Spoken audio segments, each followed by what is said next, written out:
창세기 19장. 저녁 때에 그 두 천사가 소돔에 이르니 마침 롯이 소돔 성문에 앉아 있다가 그들을 보고 일어나 영접하고 땅에 엎드려 절하며 이르되, 내 주여, 돌이켜 종의 집으로 들어와 발을 씻고 주무시고 일찍이 일어나 갈 길을 가소서. 그들이 이르되, 아니라 우리가 거리에서 밤을 새우리라. 롯이 간청하매 그제서야 돌이켜 그 집으로 들어오는지라. 롯이 그들을 위하여 식탁을 베풀고 무교병을 구우니 그들이 먹으니라. 그들이 눕기 전에 그 성사람 곧 소돔 백성들이 노소를 막론하고 원근에서 다 모여 그 집을 에워싸고 롯을 부르고 그에게 이르되, 오늘 밤에 네게 온 사람들이 어디 있느냐, 이끌어내라. 우리가 그들을 상관하리라. 롯이 문 밖의 무리에게로 나가서 뒤로 문을 닫고 이르되, 청하노니 내 형제들아, 이런 악을 행하지 말라. 내게 남자를 가까이 하지 아니한 두 딸이 있노라. 청하건대 내가 그들을 너희에게로 이끌어내리니 너희 눈에 좋을 대로 그들에게 행하고, 이 사람들은 내 집에 들어왔은즉 이 사람들에게는 아무 일도 저지르지 말라. 그들이 이르되, 너는 물러나라. 또 이르되, 이자가 들어와서 거류하면서 우리의 법관이 되려 하는도다. 이제 우리가 그들보다 너를 더 헤아리라 하고 롯을 밀치며 가까이 가서 그 문을 부수려고 하는지라. 그 사람들이 손을 내밀어 롯을 집으로 끌어들이고 문을 닫고 문 밖의 무리를 대소를 막론하고 그 눈을 어둡게 하니 그들이 문을 찾느라고 헤매었더라. 그 사람들이 롯에게 이르되, 이 외에 네게 속한 자가 또 있느냐? 네 사위나 자녀나 성중에 네게 속한 자들을 다 성 밖으로 이끌어내라. 그들에 대한 부르짖음이 여호와 앞에 크므로 여호와께서 이곳을 멸하시려고 우리를 보내셨나니 우리가 멸하리라. 롯이 나가서 그 딸들과 결혼할 사위들에게 말하여 이르기를, 여호와께서 이 성을 멸하실 터이니 너희는 일어나 이곳에서 떠나라 하되, 그의 사위들은 농담으로 여겼더라. 동틀 때에 천사가 롯을 재촉하여 이르되, 일어나 여기 있는 내 아내와 두 딸을 이끌어내라. 이 성의 죄악 중에 함께 멸망할까 하노라. 그러나 롯이 지체함에 그 사람들이 롯의 손과 그 아내의 손과 두 딸의 손을 잡아 인도하여 성 밖에 두니 여호와께서 그에게 자비를 더하심이었더라. 그 사람들이 그들을 밖으로 이끌어낸 후에 이르되, 도망하여 생명을 보존하라. 돌아보거나 들에 머물지 말고 산으로 도망하여 멸망함을 면하라. 롯이 그들에게 이르되, 내 주여 그리 마옵소서. 주의 종이 주께 은혜를 입었고 주께서 큰 인자를 내게 베푸사 내 생명을 구원하시오나 내가 도망하여 산에까지 갈 수 없나이다. 두렵건대 재앙을 만나 죽을까 하나이다. 보소서, 저 성읍은 도망하기에 가깝고 작기도 하오니 나를 그곳으로 도망하게 하소서. 이는 작은 성읍이 아니니까 내 생명이 보존되리이다. 그가 그에게 이르되, 내가 이 일에도 네 소원을 들었은즉 네가 말하는 그 성읍을 멸하지 아니하리니 그리로 속히 도망하라. 네가 거기 이르기까지는 내가 아무 일도 행할 수 없노라 하였더라. 그러므로 그 성읍 이름을 소알이라 불렀더라. 롯이 소알에 들어갈 때에 해가 돋았더라. 여호와께서 하늘 곧 여호와께로부터 유황과 불을 소돔과 고모라에 비같이 내리사 그 성들과 온 들과 성에 거주하는 모든 백성과 땅에 난 것을 다 엎어 멸하셨더라. 롯의 아내는 뒤를 돌아보았으므로 소금 기둥이 되었더라. 아브라함이 그 아침에 일찍이 일어나 여호와 앞에 서 있던 곳에 이르러 소돔과 고모라와 그 온 지역을 향하여 눈을 들어 연기가 옹기 가마 연기같이 치솟음을 보았더라. 하나님이 그 지역의 성을 멸하실 때 곧 롯이 거주하는 성을 엎으실 때에 하나님이 아브라함을 생각하사 롯을 그 엎으시는 중에서 내보내셨더라. 롯이 소알에 거주하기를 두려워하여 두 딸과 함께 소알에서 나와 산에 올라가 거주하되 그 두 딸과 함께 굴에 거주하였더니 큰 딸이 작은 딸에게 이르되, 우리 아버지는 늙으셨고 온 세상의 도리를 따라 우리의 배필될 사람이 이 땅에는 없으니 우리가 우리 아버지에게 술을 마시게 하고 동침하여 우리 아버지로 말미암아 후손을 이어가자 하고, 그 밤에 그들이 아버지에게 술을 마시게 하고 큰 딸이 들어가서 그 아버지와 동침하니라. 그러나 그 아버지는 그 딸이 눕고 일어나는 것을 깨닫지 못하였더라. 이튿날 큰 딸이 작은 딸에게 이르되, 어젯밤에는 내가 우리 아버지와 동침하였으니 오늘 밤에도 우리가 아버지에게 술을 마시게 하고 네가 들어가 동침하고 우리가 아버지로 말미암아 후손을 이어가자 하고 그 밤에도 그들이 아버지에게 술을 마시게 하고 작은 딸이 일어나 아버지와 동침하니라. 그러나 아버지는 그 딸이 눕고 일어나는 것을 깨닫지 못하였더라. 롯의 두 딸이 아버지로 말미암아 임신하고 큰 딸은 아들을 낳아 이름을 모압이라 하였으니 오늘날 모압의 조상이요 작은 딸도 아들을 낳아 이름을 베남미라 하였으니 오늘날 암몬 자손의 조상이었더라. 아멘. 창세기 19장의 말씀으로 그 은혜를 함께 나누도록 하겠습니다. 이제 어제부터 한 주가 시작이 되었는데 또 오늘 주신 말씀으로 한 주간에 우리 생명의 양식을 삼고 하시는 일마다 우리 하나님이 주신 그 은혜와 복 가운데 승리의 하루하루를 살아가시기를 바랍니다. 세상의 많은 일들이 확신을 갖지 못하고 주저주저 하다가 망치는 경우들이 많습니다. 떠날 때 떠나고 멈출 때 멈추고 해야 하는데 확신을 갖지 못하고 떠나지 못하고 멈추지 못하고 팔까 말까 떠날까 말까 살까 말까 그 사람을 만날까 말까 항상 깎아 하다가 일을 망치고 후회할 때가 많다는 이야기죠. 하나님께서 보낸 천사들이 하나님의 심판 경고를 가지고 오늘 말씀해 보니까 소돔에 도착했습니다. 그리고 도착한 천사들이 뭐라고 경고를 했냐면 속히 이 성에서 떠나라 라고 했죠. 그런데도 롯의 가족들은 천사가 전하는 말씀에 의문을 갖고 확신을 갖지 못한 채 소돔을 떠나기 주저했습니다. 그러다 안 되겠다 싶으셨는지 하나님의 천사들이 롯의 가족들을 손을 잡아 억지로 멸망하는 소돔과 고모라에서 밖으로 끄집어내셨습니다. 다시 말하면 자기들 발로 아멘 순종하면서 나온 것이 아니라 마지못해 억지로 어쩔 수 없이 하나님의 은혜로 소돔을 나오게 되었다는 이야기죠. 성도 여러분, 신앙생활이라고 하는 것은 롯의 가족들처럼 하면 복이 되지 못합니다. 신앙생활을 하려면 자발적인 마음이 있어야 돼요. 누가 시키지 않아도 내가 가고 말씀하면 아멘하고 순종도 할 줄 알고 어떠한 말씀이든지 아멘하고 받아들여야 은혜가 되는 것이지 이것도 아니고 저것도 아니고 뜨거운 것도 아니고 차가운 것도 아니고 긴가민가 어영부영 한 발은 이쪽 다른 발은 저쪽 이렇게 신앙생활을 하면 내게 복이 아닌 독이 되고 감사가 남아야 되는데 감사보다 원망만 남게 되어 그나마 있던 복까지 다 까먹게 되고 빼앗기게 된다는 이야기입니다. 억지로 끌려다녔다는 말은 하나님이 아닌 다른 것에 신경을 더 많이 썼다는 뜻이기도 하지요. 여러분, 신앙생활을 이렇게 억지로 끌려다니듯 하고 다른 것에 더 신경을 쓰게 되어지면 제대로 된 복이 따라오는 신앙생활을 기대하기가 어렵게 됩니다. 보통 신앙생활을 잘 못하는 사람들을 보면 환경을 탓하고 남의 탓을 많이 하는 경우가 있습니다.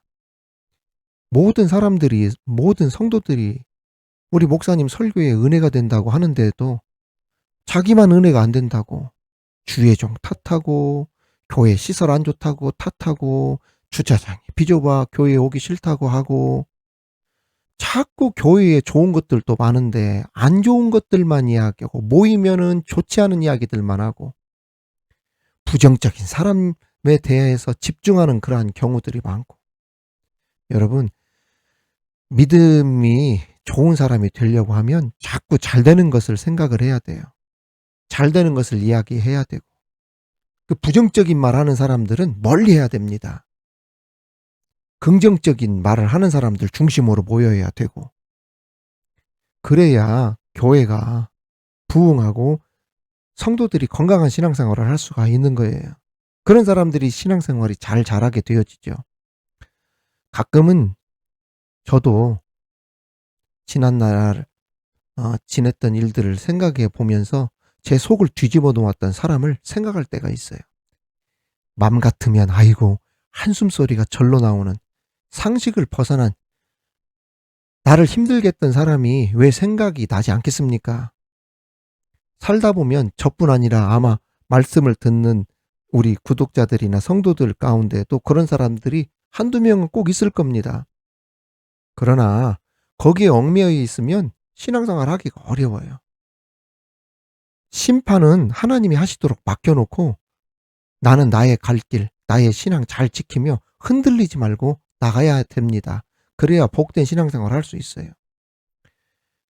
주의 종을 탓하는 일부 성도들 가운데 가끔 착각하는 것 중에 하나가 뭐가 있냐면 목사님이 설교하실 때 꼭 자기 안 들으라고 하는 것 같다고, 부정적인 사람에게 타켓을 가지고 설교하는 것 같다고 그렇게 말하는 경우가 있는데 그것은 편견이자 착각입니다. 오히려 그 반대입니다. 주의 종들, 주의 사자들이 설교를 할 때는 부정적인 것, 부정적인 사람들이 아닌 은혜 받는 사람들을 보고 설교를 합니다. 왜 그런지 아세요? 은혜 받는 사람들을 보고 설교해야 나도 은혜가 되기 때문에 그러는 거예요. 은혜 받는 성도들이 대부분인데 언제 은혜를 못 받는다 짜증하고 원망을 하고 미워하고 증오하는 사람들에게까지 신경을 쓰겠어요. 그러면 설교자도 은혜가 되지 않는 것이죠. 그래서 어떤 강단에 서서 말씀을 전할 때에는 아멘 하고 은혜 받는 성도들을 보고 설교를 하는 거예요. 우리 성도들이 신앙생활 할 때도 마찬가지입니다. 부정적인 것보다는 좋은 것들을 더 많이 생각하고 부족한 점이 있다 하더라도 그것보다는 잘하는 점들을 바라보면서 신앙생활을 해야 내게도 은혜가 되어지고 감사도 넘치고 그것이 자기에게 복이 된다는 것이죠. 그러한 의미에서 그 롯과 그의 가족들이 마지막까지 하나님의 손에 억지로 붙잡혀 가지고 끌려 나오다시피 해서 소돔에서 나오게 된 장면은 오늘 우리들에게 시사하는 바가 매우 크다고 할 수 있습니다. 다시 말하지만 신앙생활 다른 것에 신경 쓰고 할 시간이 없다는 것 꼭 명심하시고 어떤 상황에서든지 흔들리지 말고 먼저 앞장서서 신앙생활의 모범이 될 수 있는 저와 우리 구독자들이 되기를 바랍니다. 오늘 말씀은 소돔과 고모라 멸망에서 주는 교훈의 말씀들이 나오는데 제가 몇 가지 여러분들에게 말씀을 나누도록 하겠습니다. 첫 번째 우리에게 주시는 교훈은 우리 하나님은 성도의 간구에 풍성한 은혜로 응답해 주신다는 것입니다. 12절에 보면 그 사람들이 롯에게 이르되 이 외에 내게 속한 자가 또 있느냐? 내 사위나 자녀나 성중에 내게 속한 자들을 다 성 밖으로 이끌어내라. 이렇게 기록하고 있습니다.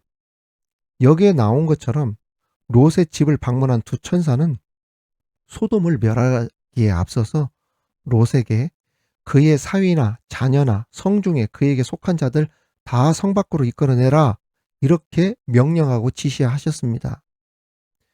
여기에서 우리가 알 수 있는 것은 하나님께서 아브라함의 기도, 흔히 우리가 얘기하듯이 중보적 기도, 중보기도 이렇게 얘기를 하죠. 그 아브라함의 기도에 하나님께서 얼마나 풍성한 은혜로 응답해 주셨는지 잘 보여주는 대목이라고 할 수 있습니다. 사실 아브라함의 기도는 어떤 기도였습니까? 의인의 구원을 위한 간구였죠. 따라서 하나님께서 아브라함의 기도를 구하는 대로 응답해 주셨다면 롯만 구원을 얻었을 것입니다. 그러나 하나님은 롯만 구하신 것이 아니라 그에게 속한 모든 사람을 구하고자 하셨다는 이야기예요.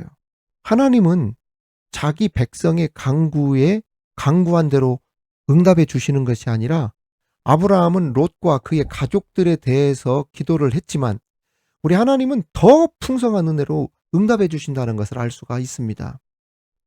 우리가 흔히 기도할 때 어떻게 기도합니까? 하나님, 구하지 않은 것까지 주실 줄 믿습니다. 이렇게 기도하지 않습니까? 여러분, 그렇습니다. 우리 하나님은 내가 구한 것보다도 더 많은 것, 더 풍성한 것을 주고 싶어 하시는 분이 우리 하나님이십니다. 그런데도 이러한 하나님의 풍성한 은혜를 받아 누리지 못하는 사람들이 참 많다는 것이 참 안타까운 일이죠. 왜 그럴까요? 우리 하나님은 하나를 구하면 더 큰 것을 주시려고 하시는데 이렇게 귀한 하나님의 풍성한 은혜를 받아 누리지 못하는 이유가 무엇일까요? 바로 하나님의 능력과 은혜를 자기 스스로 제한하기 때문에 그렇습니다. 우리가 하나님을 믿을 때 이렇게 믿어야 돼요. 우리 생각이나 상식, 우리의 경험과 지혜를 초월하는 하나님이시다. 이러한 믿음을 가지고 우리 하나님께는 불가능한 일이 없으시다. 이렇게 고백해야 응답의 역사가 풍성하게 일어나는데 그 하나님의 능력과 은혜를 자기 스스로 제한하고 상식의 틀 안에 가둬버리고 통제하고 예를 들어서 이 정도까지는 하나님이 하실 수는 있을지 몰라도 이것을 벗어나는 것은 상식적으로 무리다. 안 된다. 이건 하나님도 못하신다. 여러분, 이렇게 되면 말입니다. 하나님도 못하시는 게 아니라 하나님이 안 하셔요. 안 되는 것입니다. 기적은 기적을 기적으로 믿는 사람들에게 나타나는 것이지 그걸 믿지 않으면 하나님의 기적을 보여주시겠어요? 믿고 순종해야 역사가 나타나고 하나님의 말씀을 하나님의 말씀으로 받고 따라가야 거기에서 능력이 나타나는 것이죠. 하나님의 말씀이 선포가 되어지는데 설교를 이렇게 하십시오. 이것은 받겠는데 이 말씀은 받지 않고 동의하지 않습니다. 말씀을 선택적으로 받고 내가 좋아하는 말씀을 듣는데 내가 좋아하지 않는 말씀을 거부를 한다? 그러면은 거기에 능력도 은혜도 나타날 수가 없다는 이야기입니다. 기도가 그렇습니다. 우리가 생각할 때 요구하는 것만큼만 주고받는다 생각하지만 우리 하나님은 구하는 것보다 더 풍성히 주신다는 것을 알아야 됩니다. 단 누구에게 하나님의 능력을 믿고 의심하지 않고 나가는 사람, 그 사람에게 이렇게 풍성하게 주신다는 이야기죠. 야고보서 1장 5절에서 7절에 보면 너희 중에 누구든지 지혜가 부족하거든 모든 사람에게 후히 주시고 꾸짖지 아니하시는 하나님께 구하라. 그리하면 주시리라. 오직 믿음으로 구하고 조금도 의심하지 말라. 의심하는 자는 마치 바람에 밀려 요동하는 바다 물결 같으니 이런 사람은 무엇이든지 죽게 얻기를 생각하지 말라. 사랑하는 구독자 여러분, 아브라함이 구한 것보다도 우리 하나님의 계획은 소돔성 전체를 구원해 내고자 했던 것처럼 성도의 강구에 우리 하나님은 우리가 구하는 것보다도 더 큰 것들을 주시는 하나님이시라는 것을 우리가 믿으며 우리 하나님께 구하고 우리 하나님께 나아가는 그런 귀한 기도의 성도들, 우리 믿음의 성도들이 되시기를 주님의 이름으로 축원합니다. 두 번째 우리에게 주시는 교훈은 하나님의 심판 경고를 가볍게 듣지 말고 말씀을 진실된 것으로 믿을 수 있는 그러한 습관을 길러라는 것입니다. 14절에 보면 롯이 그의 딸들과 정혼한 사위들에게 소돔에 대한 심판 경고를 전하자 그 사위들이 롯의 말을 농담으로 여겼다. 이렇게 기록하고 있습니다. 14절 말씀에 보면 롯이 나가서 그 딸들과 결혼할 사위들에게 말하여 이르기를 여호와께서 이 성을 멸하실 터이니 너희는 일어나 이곳에서 떠나라 하되 그의 사위들은 농담으로 여겼더라. 일어나 이곳에서 떠나라. 지금 하나님의 엄중한 그 심판 경고지 않습니까? 그런데도 사위들이 그 위중한 이 심판 메시지를 농담으로 여겼다. 이러한 롯의 사위들의 모습과 태도는 노아로부터 하나님의 심판 경고를 듣고도 그것을 비웃고 조롱했던 노아 당시에 물 심판을 받아서 멸망했던 사람들의 모습을 또 떠오르게 합니다. 베드로전서 3장 20절에 노아 때에 구원받지 못한 자들이 하나님의 말씀을 듣고서도 어떤 행동을 취했는지 베드로전서에 잘 상세히 나와 있습니다. 베드로전서 3장 20절 말씀을 보십시오. 그들은 전에 노아의 날 방주를 준비할 동안 하나님이 오래 참고 기다리실 때에 복종하지 아니하던 자들이라. 뭐라고 되어 있습니까? 복종하지 아니하던 자들이다. 이렇게 되어 있어요. 하나님이 오래 참고 기다리실 때에 복종하지 아니하던 자들이라 이렇게 말씀했습니다. 마찬가지로 롯 때도 그랬습니다. 롯의 두 사위는 노아의 경고를 비웃고 조롱하다가 홍수로 멸망할 당시 사람들을 같이 하나님의 유황불 심판에 매몰되어 멸망하고 말았습니다. 여러분, 하나님의 말씀은 신실하여 반드시 성취되기 때문에 우리는 하나님의 심판 경고를 어떻게 해야 된다.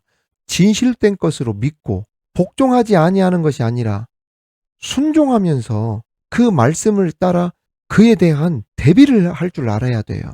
그럼에도 오늘날 이 하나님의 말씀을 전하는 주의 종들의 말씀을 이 롯의 사위처럼 농담으로 때로는 조롱하고 때로는 불순종하고 대적하고 가볍게 대하는 사람들이 있어요. 결코 멸망하지 않을 것처럼 막 심한 경우는 그렇게 하는 사람들도 있습니다. 여러분, 말씀을 들을 때에는 선택적으로 걸러서 수용하는 일이 없어야 됩니다. 말씀을 들을 때 내게 맞지 않거나 은혜가 되지 않는다 싶으면 주의 종을 탓하기 이전에 빨리 속히 스스로 조치를 먼저 취해야 돼요. 베드로가 바울이 될 수 있습니까?